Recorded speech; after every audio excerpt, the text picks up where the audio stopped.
ವಿದ್ಯಾರ್ಥಿಗಳೇ, BA1 semester first semester ಇತಿಹಾಸ ವರ್ಗಕ್ಕೆ ಸ್ವಾಗತ. First semester BA1 history students, welcome to the class. ಹಿಂದಿನ ಕ್ಲಾಸ್ನಲ್ಲಿ ನಾವು ಈಗಾಗಲೇ ಒಂದು ವಿಷಯ ಮುಗಿಸಿದ್ದೇವೆ, ಅಲ್ಲೇ ಮೂಲಾಧಾರಗಳ ಬಗ್ಗೆ, the sources. We have completed this. Next topic ಇರೋದು ನಿಮಗೆ ಫಿಸಿಕಲ್ ಫೀಚರ್ಸ್, ಭಾರತದ ಭೌಗೋಳಿಕ ಲಕ್ಷಣಗಳು, the physical features of India. ಆದರೆ ವಿದ್ಯಾರ್ಥಿಗಳೇ ಗಮನಿಸಿ, ಭೂಗೋಳ ಶಾಸ್ತ್ರದಲ್ಲಿ ನೀವು ಏನು ಈ ಒಂದು ನಮ್ಮ ಭಾರತದ ಲಕ್ಷಣಗಳನ್ನು ಅಧ್ಯಯನ ಮಾಡ್ತೀರಿ, ಪ್ರಾಕೃತಿಕ ಲಕ್ಷಣಗಳನ್ನು ಅಧ್ಯಯನ ಮಾಡ್ತೀರಿ, ಆ ರೀತಿಯಾಗಿ ಇಲ್ಲಿ ಅಧ್ಯಯನ ಮಾಡಬಾರ್ದು. You should not study in that way. So how you have to give the approach to the physical features, not as a geography student but as a history student. ಇತಿಹಾಸ ವಿದ್ಯಾರ್ಥಿಯಾಗಿ ಭೌಗೋಳಿಕ ಲಕ್ಷಣಗಳನ್ನು ಗಮನಿಸಬೇಕು. ಅಂದರೆ ಈ ಭೌಗೋಳಿಕ ಲಕ್ಷಣಗಳನ್ನು ಹೇಳಬೇಕು ಮೊದಲಿಗೆ. First you have to give the those physical features, how it has the impact on history. ಭಾರತದ ಚರಿತ್ರೆ ಮೇಲೆ ಹೇಗೆ ಇದೆ, ಪ್ರಭಾವ ಬೀರಿದೆ, ಅದನ್ನು ತಿಳಿಸಬೇಕು. ಈಗ ಹಿಮಾಲಯ ಪರ್ವತದ ಇತಿಹಾಸದ ಮೇಲೆ ಏನೋ ಪ್ರಭಾವ ಇದೆ, ಗಂಗಾಬೈಲ ಪ್ರದೇಶದ ಪ್ರಭಾವ ಏನಿದೆ. So you have to speak about each and every physical feature, its impact on Indian history. In that way you have to give the presentation, not as a geography student. Geography ವಿದ್ಯಾರ್ಥಿಯಾಗಿ ಹೇಗೆ ನೀವು ನಮ್ಮ physical features ಅಧ್ಯಯನ ಮಾಡ್ತೀರಿ, ಆ ರೀತಿಯಾಗಿ ಅಲ್ಲ. ಅದು ಎಷ್ಟು ಅಕ್ಷಾಂಶ, ಎಷ್ಟು ರೇಖಾಂಶ ವಿಸ್ತಾರವಾಗಿದೆ, ಅದರಲ್ಲಿ ಮಧ್ಯದಲ್ಲಿ ಈ ಒಂದು ಬರುವಂಥ ಈ ಒಂದು ಇದೆ ಲ್ಯಾಟಿಟ್ಯೂಡ್ ಯಾವುದು, ನಮ್ಮ ಭಾರತದ ಈ ಒಂದು ಬೇಡಿಯನ್ನು ಗುರುತಿಸುವಂಥ ಲಾಂಜಿಟ್ಯೂಡ್ ಯಾವುದು, ಈ ಒಂದು ಇಲ್ಲೇ ಹೇಳುವ ಅವಶ್ಯಕತೆ ಇಲ್ಲ. ಇವು ಏನೂ ಬೇಡ ನಮಗೆ. We don't want all these explanation. Just we want here the important physical features of India and its impact on history. ಭಾರತದ ಭೌಗೋಳಿಕ ಲಕ್ಷಣಗಳು ಮತ್ತು ಅದರ ಇಲ್ಲೇ ಇತಿಹಾಸದ ಮೇಲೆ ಪ್ರಭಾವ. That is what we are going to study here. ಇನ್ನೊಂದು 2 ಕ್ಲಾಸ್ನಲ್ಲಿ ಇದನ್ನು ವಿಷಯ ನಾನು ಚರ್ಚೆ ಮಾಡ್ತೀನಿ. ಆನಂತರ ವಿದ್ಯಾರ್ಥಿಗಳೇ, ಇಲ್ಲೇ BA1 ಸ್ಟೂಡೆಂಟ್ಸ್ ಏನು ನೀವು ಇದ್ದೀರಿ, ಈಗಿಂದಲೇ ನೀವು ಅಲ್ಲೇ ಸ್ಪರ್ಧಾತ್ಮಕ ಪರೀಕ್ಷೆ ದೃಷ್ಟಿಯಿಂದ ಇಲ್ಲಿ ಸಿದ್ಧತೆಯನ್ನು ಪ್ರಾರಂಭಗೊಳಿಸಿ. Start your preparation from competitive level examination. ಅಂದರೆ ಆ ರೀತಿಯಾಗಿ ನೀವು ಆ ದಿಟ್ಟಿನಲ್ಲಿ ಹೇಗೆ ಸಿದ್ಧತೆ ಮಾಡಿಕೊಳ್ಳಬೇಕು. ಪ್ರತಿ ಆದಿತ್ಯವಾರ ಇನ್ನು ಮೇಲೆ ಮುಂದೆ ಎವ್ರಿ ಸಂಡೇ ನಾನು ಒಂದು 15 ಮಿನಿಟ್ಸ್ ಈ ಸ್ಪರ್ಧಾತ್ಮಕ ಪರೀಕ್ಷೆಗಳಿಗೆ ಹೇಗೆ ಸಿದ್ಧತೆ ಮಾಡಬೇಕು ಅದರ ಬಗ್ಗೆ ನಿಮಗೆ ವಿಡಿಯೋ ಬಿಡ್ತಾ ಇದ್ದೇನೆ. 15 ಮಿನಿಟ್ಸ್. ನಿಮ್ಮ ಯಾರ ಫ್ರೆಂಡ್ಸ್ ಇದ್ದರೂ ಕೂಡ ಅವರಿಗೆ ನೋಡಿ ಅಂಥೇಳಿ ಅದನ್ನು ಈ ಒಂದು ನಿಮಗೆ ಅವ್ರಿಗೆ ಪ್ರಯೋಜನ ಆಗ್ತದೆ. ಅಂದರೆ 15 ನಿಮಿಷ. ಈಗ ಒಂದು ವಿಷಯ ತೊಗೊಳ್ತೀನಿ, KS ಇಲ್ಲೇ ಹೇಗೆ ಪ್ರಿಪ್ರೇಷನ್ ಮಾಡಬೇಕು, IAS ಹೇಗೆ ಮಾಡಬೇಕು, FDA SDA ಇವಕ್ಕೆಲ್ಲ ಬೇರೆ ಬೇರೆ ರೀತಿಯಲ್ಲಿ ನಮ್ಮ ಈ ಒಂದು ಸಿದ್ಧತೆ ಇರಬೇಕು. ಹೇಗೆ ಅಂದರೆ ಈಗಿಂದಲೇ ಅದನ್ನು ನೀವು ಅಭ್ಯಾಸವನ್ನು ಮಾಡಿದರೆ ನಿಮಗೆ ಫೈನಲ್ ಇಯರ್ ಅಷ್ಟೊತ್ತಿಗೆ ಬರುವಷ್ಟೊತ್ತಿಗೆ ನಿಮಗೆ ಅದು ಅತ್ಯಂತ ಸರಳ ಅನ್ನಿಸ್ತದೆ. ಇದು ಒಂದೇ ವಿಷಯ ಅಲ್ಲ, ಎಲ್ಲ ವಿಷಯಗಳ ಬಗ್ಗೆ ಗಮನ ಕೊಡಬೇಕು. ಅದಕ್ಕೆ ಏನೇನು ವಿಷಯ ಬರ್ತಾವೆ ನಿಮಗೆ ಸ್ಪರ್ಧಾತ್ಮಕ ಪರೀಕ್ಷೆ ದೃಷ್ಟಿಯಿಂದ ಅದರ ಬಗ್ಗೆ ನಾನು ವಿಷಯ ಹೇಳ್ತೇನೆ. ಅದಕ್ಕೆ ಇದನ್ನು ಗಮನ ಇಟ್ಕೊಳ್ಳಿ. Along with our subject matter, I will be discussing here some 15 to 20 minutes every Sunday. I will be giving a video on how to prepare for competitive examinations, various competitive examinations, not only one. So every Sunday there will be one. Here mainly the competitive examination. Here I will be discussing. So keep this in your mind and start your preparation. ಯಾರು ಈಗಾಗಲೇ ಸ್ಪರ್ಧಾತ್ಮಕ ಪರೀಕ್ಷೆಗೆ ನಾವು ಸಿದ್ಧತೆ ಮಾಡಬೇಕು, ಆ ಸ್ಪರ್ಧಾತ್ಮಕ ಪರೀಕ್ಷೆಗಳಿಗೆ ಕೂಡಬೇಕು ಅಂಥೇಳಿ ಈ ಒಂದು ವಿಚಾರ ಮಾಡಿದ್ದೀರಿ, ಈಗಿನಿಂದಲೇ ನಿಮ್ಮ ಅಭ್ಯಾಸ ಪ್ರಾರಂಭ ಆಗಲಿ, ಪ್ರಯತ್ನ ಪ್ರಾರಂಭ ಆಗಲಿ. You will definitely get your fruits when you come out of your degree examination. So keeping this in mind, today we will start with the physical features of India. So this is the broad physical features what we have brought. ನಮ್ಮ ಭಾರತದ ಭೌಗೋಳಿಕ ಲಕ್ಷಣಗಳನ್ನು ಗಮನಿಸಿದರೆ ಇಡೀ ಭಾರತವನ್ನು ನಾವು ಈ ನೈಸರ್ಗಿಕ ಇಲೆ ವೈಶಿಷ್ಟ್ಯಗಳನ್ನು ಗಮನಿಸಬಹುದು. We can identify these natural features of India. Broadly we can say it 5 parts. ಹಾಗೆ ನೋಡಿದರೆ ಇನ್ನೂ ಹೆಚ್ಚಿಗೆ ಇದೆ, ಆದರೆ ಮುಖ್ಯವಾಗಿ ನಾನು 5 ಭಾಗಗಳನ್ನು ಹೇಳ್ತೇನೆ. The first one is the Himalayan ranges. India is a divided Himalayan ranges, Gangetic plain, desert region, southern plateau and coastal region. Himalaya ಪರ್ವತ ಶ್ರೇಣಿ, ಗಂಗಾಬೈಲ ಪ್ರದೇಶ, ಮರುಭೂಮಿ ಪ್ರದೇಶ, ದಕ್ಷಿಣ ಪ್ರಸ್ಥಭೂಮಿ ಮತ್ತು ಕರಾವಳಿ ಪ್ರದೇಶ.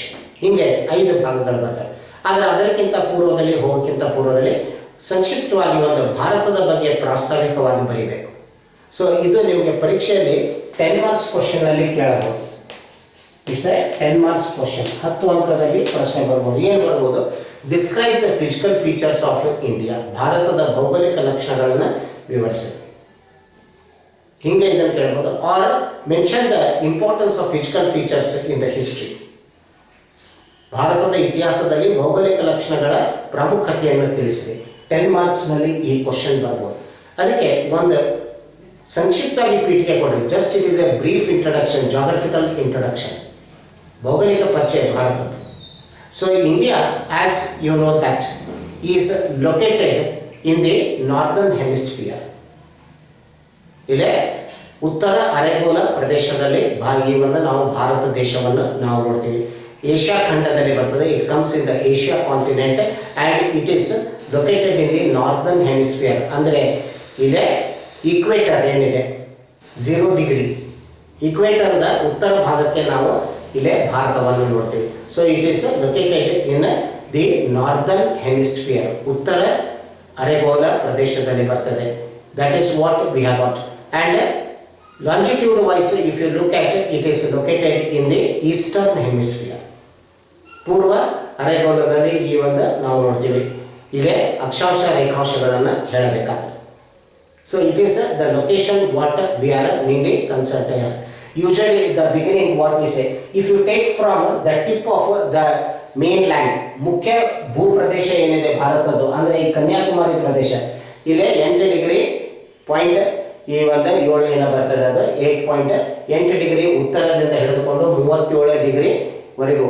ಅದು ಇಲ್ಲೇ it is approximate I am giving you 8 degree to 37 degree.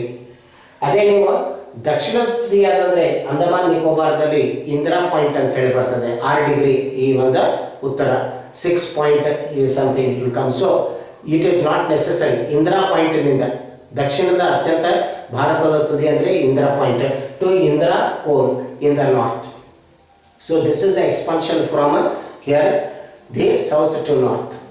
ಹಾಗೆ ಇಲ್ಲಿ ನೋಡಿದರೆ ನಾವು 68ರಿಂದ ಪೂರ್ವ ಈ ಒಂದು ಲಾಂಜಿಟ್ಯೂಡ್ದಿಂದ 98 97 ಇದೇ ಲಾಂಜಿಟ್ಯೂಡ್ವರೆಗೂ ನಾವು ಈ ಒಂದು ವಿಸ್ತರಣೆ ನೋಡ್ತೀವಿ ಪಶ್ಚಿಮದಿಂದ ಪೂರ್ವಕ್ಕೆ. So from 68 to 97 longitude expansion. This is what we have latitudinal expansion, Indira point to Indira point. Like this, here Indira point comes in Jammu Kashmir. There Jammu Kashmir dalli baruvanta ಸ್ಥಳ ಇದೆ. That is the northernmost point, Uttara. But mainland if you take it is called as Cape Comorin. Cape Comorin, Tamil Nadu ಕನ್ಯಾಕುಮಾರಿಯಲ್ಲಿ ಬರ್ತದೆ. Cape ಕಾಮ್ರೇನ್ ಅಂದರೆ ಭೂ ಪ್ರದೇಶಕ್ಕೆ ಹೊಂದಿದಂಥ ಇಲ್ಲೇ ದಕ್ಷಿಣದ ಕೊನೆ ಈ ಒಂದು ಇಲ್ಲೇ ಸ್ಥಳ ಅಂದರೆ ನಮಗೆ ಆ ಕನ್ಯಾಕುಮಾರಿಯನ್ನು ನಾವು ನೋಡ್ತೀವಿ. It is the southern tip, ದಕ್ಷಿಣದ ತುದಿ ಭೂ ಪ್ರದೇಶಕ್ಕೆ ಹೊಂದಿತ್ತು. So mainland connected is here the cape of Comorin. ಇದನ್ನು ಈ ಭಾರತದ ಈ ಒಂದು ವಿಸ್ತರಣೆ ನಾವು ನೋಡಬಹುದು. This is what we have the expansion of India. Here, geographically speaking, it is the 7th largest territory-wise country in the world. 7ನೇ ಬೃಹತ್ವಾದಂಥ ದೇಶವಾಗಿದೆ Bharat. Asia ಖಂಡದಲ್ಲಿ ಬರುವಂಥ ದೇಶವಾಗಿದೆ. It falls in Asia continent and the 7th largest country of the world it is. And this mainly India is here divided into various physical features. ಬೇರೆ ಬೇರೆ ಈ ಒಂದು ನೈಸರ್ಗಿಕ ಈ ಒಂದು ಭಾಗಗಳನ್ನು ನಾವು ನೋಡ್ತೀವಿ. ಅದರಲ್ಲಿ ಮುಖ್ಯವಾಗಿ ಹಿಮಾಲಯ ಪರ್ವತ ಶ್ರೇಣಿ ಬರ್ತವೆ. ಹಿಮಾಲಯ ಪರ್ವತ ಶ್ರೇಣಿಯಲ್ಲಿ ಮತ್ತೆ 3 ಭಾಗಗಳು ಬರ್ತವೆ. ಹಿಮಾಲಯ, ಹಿಮಾದ್ರಿ ಮತ್ತು ಶಿವಾಲಿಕ್ ಪರ್ವತ ಶ್ರೇಣಿಗಳು ಅಂತೇಳಿ. ಗಂಗಾಬೈಲು ಪ್ರದೇಶ ಬರ್ತದೆ, ದೆನ್ ಮರುಭೂಮಿ ಪ್ರದೇಶ ಬರ್ತದೆ, ಹಾಗೆ ದಕ್ಷಿಣ ಪ್ರಸ್ಥಭೂಮಿ ಬರ್ತದೆ. ದಕ್ಷಿಣ ಪ್ರಸ್ಥಭೂಮಿಯಲ್ಲಿ ಮತ್ತೆ 2 ಬರ್ತವೆ, ಮಾಲ್ವಾ ಪ್ರಸ್ಥಭೂಮಿ ಮತ್ತು ಡೆಕ್ಕನ್ ಪ್ರಸ್ಥಭೂಮಿ ಅಂತೇಳಿ.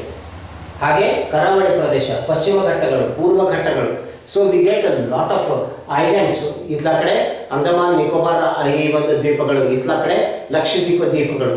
So we have got lot of Physical, here mainly the features of India, but broadly we can classify it into 5 parts. ಮುಖ್ಯವಾಗಿ 5 ಭಾಗಗಳನ್ನು ಹೇಳಿದ್ದೇನೆ.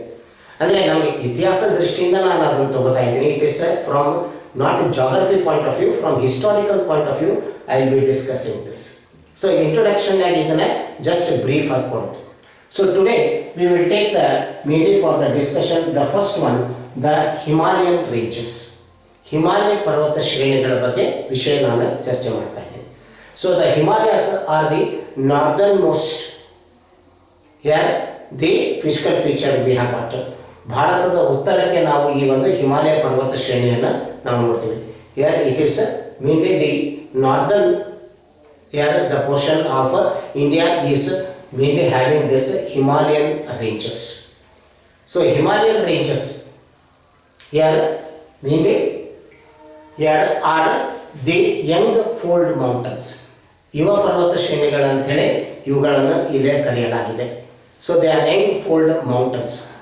ಭಾರತದ ಅತ್ಯಂತ ಪ್ರಾಚೀನ ಪರ್ವತ ಶ್ರೇಣಿ ಅಂದರೆ ಅರಾವಳಿ ಪ್ರದೇಶ ಬರ್ತದೆ, ಇತ್ತ ಕಡೆ ರಾಜಸ್ಥಾನದಲ್ಲಿ ಬರ್ತದೆ. Aravalli mountain ranges R the oldest mountain ranges.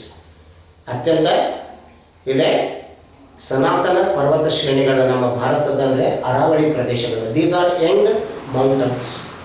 Himalaya ಪರ್ವತಗಳು ಏನಿವೆ ಯುವ ಪರ್ವತ ಶ್ರೇಣಿಗಳಾಗಿವೆ. ಮತ್ತು ಅದರಲ್ಲಿ 3 ಭಾಗಗಳು ಬರ್ತದೆ. ಹಿಮಾದ್ರಿ ಇದೆ ಹಿಮಾಲಯ ಪ್ರದೇಶ, ಹಿಮಾದ್ರಿ ಪ್ರದೇಶ ಮತ್ತು ಶಿವಾಲಿಕ್ ಪ್ರದೇಶ. So we have Himalayan region, here the Himadri region and the Shivalik region. ಇದರಲ್ಲಿ ಮತ್ತು 3 ಭಾಗಗಳು ಬರ್ತವೆ.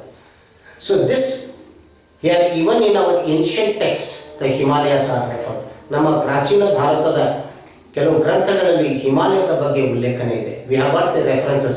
for example ಇಲ್ಲೇ ನಾವು ನೋಡ್ತೀವಿ ಅಲ್ಲೇ ಬರುವಂತ ಋಗ್ವೇದದಲ್ಲಿ, in Rigveda we have got the references here mainly the mountain ranges of Himavat. Himavat ಅಂದರೆ ಹಿಮಾಲಯಗಳು, where the soma trees have been found. ಸೋಮ ವೃಕ್ಷಗಳು ಸಿಗ್ತವೆ.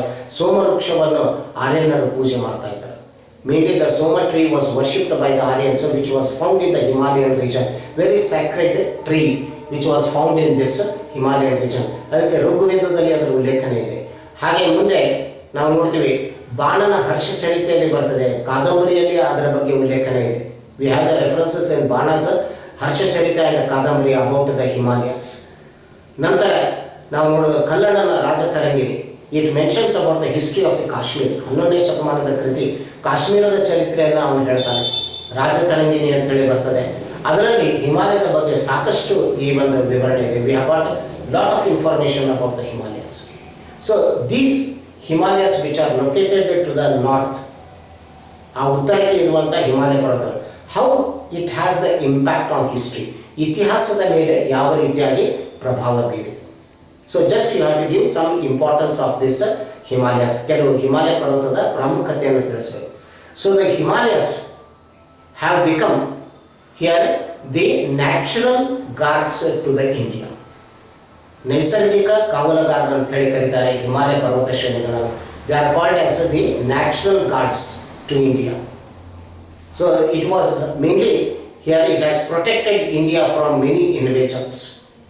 It was very difficult to cross these Himalayas. Even till today we cannot here cross these Himalayas, and it is a natural protection for India. ನೈಸರ್ಗಿಕ ರಕ್ಷಣೆ ಇದೆ ಭಾರತಕ್ಕೆ ಇದು. This is one of the most important thing that has saved India from the foreign invasions from the north. ಉತ್ತರದಿಂದ ವಿದೇಶಿ ಆಕ್ರಮಣಗಳನ್ನು ತಡೆಯಲು ಇದು ಬಹಳ ಮುಖ್ಯ ಕಾರಣವಾಗಿದೆ. So if at all any foreigners who came to India, ವಿದೇಶಕ್ಕೆ ಈ ಒಂದು ವಿದೇಶಿಯರು ಭಾರತಕ್ಕೆ ಬಂದಿದ್ದರೆ, that is through mainly here the passes what we have got here, the Khyber and Bolan passes. Khyber ಮತ್ತು ಬೋಲಾನ್ ಕಣಿವೆ ಮೂಲಕ ವಿದೇಶಿಯರು ಬಂದಿತ್ತು. It is not by crossing Himalayas. Himalaya ಪರ್ವತಗಳನ್ನು ದಾಟಿ ಭಾರತದ ಮೇಲೆ ಅವರು ಆಕ್ರಮಣ ಮಾಡಿದರು. It is only the foreigners invasions were from the Khyber and Bolan passes in the Hindu Kush mountains. ಅಫ್ಘಾನಿಸ್ತಾನದಲ್ಲಿ ಬರ್ತದೆ. ಅಫ್ಘಾನಿಸ್ತಾನದಲ್ಲಿ ಬರುವಂಥ ಹಿಂದೂ ಕುಶ್ ಪರ್ವತ ಶ್ರೇಣಿಯಲ್ಲಿ ಖೈಬರ್ ಮತ್ತು Bolan which are called as the gateway to India, ಭಾರತದ ಹೆಬ್ಬಾಗಿಲು ಅಂತ ಹೇಳಿ ಕರೀತಾರೆ ಈ ಕಣಿವೆಗಳನ್ನು, ಖೈಬರ್ ಮತ್ತು ಬೋಲಾನ್. ಅಲ್ಲಿದ ಎಲ್ಲ ವಿದೇಶಿಯರು ಆಕ್ರಮಣ ಮಾಡಿದ್ದರು. ಹೊರತಾಗಿ ಹಿಮಾಲಯ ಪರ್ವತವನ್ನು ದಾಟಿ ಯಾರು ಅದನ್ನು ಆಕ್ರಮಣ ಮಾಡಲಿಲ್ಲ. No one has crossed the Himalayas and invaded India. So they are the natural protection. Likewise, Himalayas are the source for many rivers. ಅನೇಕ ನದಿಗಳ ಉಗಮ ಸ್ಥಾನವಾಗಿದೆ Himalaya. And these rivers are perennial rivers. ಇಲ್ಲಿ ಹುಟ್ಟುವಂಥ ನದಿಗಳೇನಿವೆ ಅವು ನಿರಂತರವಾಗಿ 12 ತಿಂಗಳು ಹರಿಯುವಂಥ ನದಿಗಳಾಗಿವೆ. They are called as perennial reverse.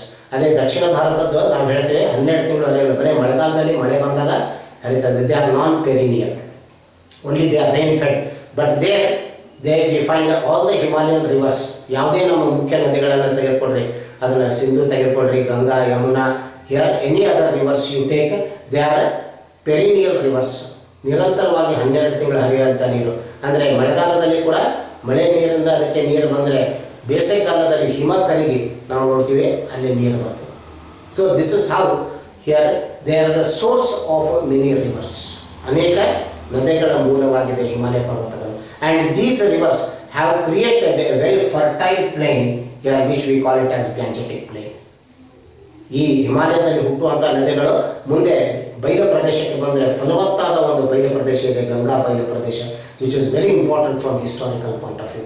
ಐತಿಹಾಸಿಕ ದೃಷ್ಟಿಯಿಂದ ಈ ಇಲ್ಲೇ ಬಯಲು ಪ್ರದೇಶ ಬಹಳ ಮುಖ್ಯವಾಗಿದೆ, ಗಂಗಾ ಬಯಲು ಪ್ರದೇಶ. And the source for this is Himalayas. ಇದಕ್ಕೆ ಮೂಲ ಅಂದರೆ ಹಿಮಾಲಯಗಳಾಗಿವೆ. Likewise Himalayas have yielded here many medicinal plants which has developed the science of Ayurveda in India. ಹಳೆ ಕಾಲದಲ್ಲಿ ಆಯುರ್ವೇದ ವಿಜ್ಞಾನ ಬೆಳೆದದ್ದು ಅನೇಕ ಗಿಡಮೂಲಿಕೆಗಳಿಂದಾಗಿ. ಆ ಗಿಡಮೂಲಿಕೆಗಳು ಸಿಗ್ತಾ ಇರೋದು ಈ ಒಂದು ಇಲ್ಲೇ ಹಿಮಾಲಯದಲ್ಲಿ. So it is a source for many of the medicinal herbs, trees, which has developed the science of Ayurveda in our ancient time. So like we have got a Upaveda by name Ayurveda. Charaka was one of the great master of the Ayurveda. ಈ ರೀತಿಯಾಗಿ ಆಯುರ್ವೇದದ ಬಗ್ಗೆ ಸಾಕಷ್ಟು ವಿಷಯಗಳು ನಮಗೆ ತಿಳಿಸ್ಕೊಂಡು, ಅವು ವೃಕ್ಷಗಳೇನಾಗಿವೆ ಅವೆಲ್ಲ ಹಿಮಾಲಯ ಪರ್ವತ ಶ್ರೇಣಿಯಲ್ಲಿ ಬೆಳೆಯುವಂಥ ವೃಕ್ಷಗಳಾಗಿವೆ. So they are also the source to life. ಅಂದರೆ ಇತಿಹಾಸಕ್ಕೆ ಹೆಂಗೆ ಕೊಡುಗೆ ಇದೆ ಹಿಮಾಲಯದ್ದು, how it has contributed to history, you have to just mention it. ಇತ್ತೀಚೆಗೆ ಆಧುನಿಕ ಕಾಲದಲ್ಲಿ ನೋಡಿದ್ರೆ in recent years what we find is the growth of the hill station in the Himalayan region. It has provided for the growth of the tourism, hill tourism here, and it is a source of revenue to the Indian government. ಭಾರತದ ಸರ್ಕಾರಕ್ಕೆ ಒಂದು ಆದಾಯದ ಮೂಲವಾಗಿದೆ ಹಿಮಾಲಯ. ಪ್ರವಾಸೋದ್ಯಮ, ಅದರಲ್ಲಿ ಗಿರಿಧಾಮ ಪ್ರವಾಸೋದ್ಯಮ ಬೆಳೆಸಿ ನಾವು ನೋಡ್ತೀವಿ ಅಲ್ಲೇ ಸಾಕಷ್ಟು ಆದಾಯ ಬರ್ತಾ ಇದೆ. Like what we have got here Kashmir, Jammu Kashmir has been developed, Himachal Pradesh has been developed, here Uttarakhand has been developed, Assam here has been developed as the hill station tourism. ಇವಾಗ ನೈಸರ್ಗಿಕ ಪ್ರವಾಸೋದ್ಯಮ ಆಗಿರ್ಬೋದು, eco tourism ಆಗಿರ್ಬೋದು, ಗಿರಿಧಾಮ ಪ್ರವಾಸೋದ್ಯಮ ಆಗಿರ್ಬೋದು, these have yielded here for the growth of the tourism activities. And also Himalayas are today considered to be here also here the adventure sports tourism. Himalaya ಪರ್ವತದಲ್ಲಿ ನಾವು ನೋಡ್ತೀವಿ ಸಾಹಸಿ ಕ್ರೀಡೆಗಳ ಪ್ರವಾಸೋದ್ಯಮವನ್ನು ಕೂಡ ಬೆಳೆಸಲಾಗಿದೆ. So today, even till today, Himalayas have been contributing to India in here the various aspects. So this is how Himalayas have helped us here in history. ಇತಿಹಾಸದಲ್ಲಿ ಈ ರೀತಿಯಾಗಿ ನಾವು ಹಿಮಾಲಯದ ಈ ಒಂದು ಇಲ್ಲೇ ಉಪಯೋಗ ನೋಡ್ತೀವಿ, ಅದರ ಪ್ರಯೋಜನವನ್ನು ನೋಡ್ತೀವಿ, ಅದರ ಪ್ರಭಾವವನ್ನು ನಾವು ನೋಡ್ತೀವಿ. ಈ ರೀತಿಯಾಗಿ ಪ್ರತಿಯೊಂದು ಭೌಗೋಳಿಕ ಲಕ್ಷಣಗಳ ಬಗ್ಗೆ ಇತಿಹಾಸದ ಮೇಲೆ ಹೇಗೆ ಪರಿಣಾಮ ಬೀರಿದೆ ಅದನ್ನು ನಾವು ಅದೇ ತಿಳಿಸ್ಕೊಳ್ಬೇಕು. So this is about Himalayan ranges, what you have got. Himalaya ಪರ್ವತ ಶ್ರೇಣಿಗಳ ಬಗ್ಗೆ ಇರುವಂಥ ಇದು ಮಾಹಿತಿಯಾಗಿದೆ. ಮುಂದೆ ಉಳಿದ ಪ್ರಾಕೃತಿಕ ಲಕ್ಷಣಗಳು ಯಾವ ರೀತಿಯಾಗಿ ನಮ್ಮ ಇತಿಹಾಸದ ಮೇಲೆ ಪ್ರಭಾವ ಬೀರಿದೆ ಅದನ್ನು ಇನ್ನೊಂದು ಕ್ಲಾಸ್ನಲ್ಲಿ ಆ ವಿಷಯವನ್ನು ನಾನು ಅಲ್ಲಿ ಚರ್ಚೆ